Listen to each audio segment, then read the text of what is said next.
Streaming.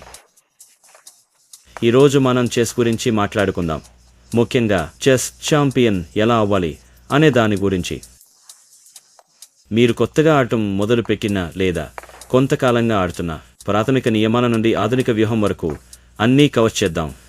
కాబట్టి సిద్ధంగా ఉండండి. చెస్ నేర్చుకోవాలని మరియు ఛాంపియన్ అవ్వాలని కలలు కంటున్నారా? ఈ వీడియో చెస్లో రాణించడానికి అవసరమైన మెలకులతో మిమ్మల్ని నడిపిస్తుంది. చెస్ 8x8 బోర్డులో ఆడతారు. మొత్తం 64 చతురస్రాలు. ప్రతి క్రీడాకారుడికి 16 పావులు ఉంటాయి. ఒక రాజు, ఒక రాణి, 2 రూక్స్, 2 గుర్రాలు, 2 బిషప్లు మరియు 8 సైనికులు. ప్రతి పావు విభిన్నంగా కదులుతుంది. సైనికులు ముందుకు కదులుతారు కానీ వికర్ణంగా క్యాప్చర్ చేస్తారు. రూక్స్ సరళ రేఖల్లో కదులుతాయి.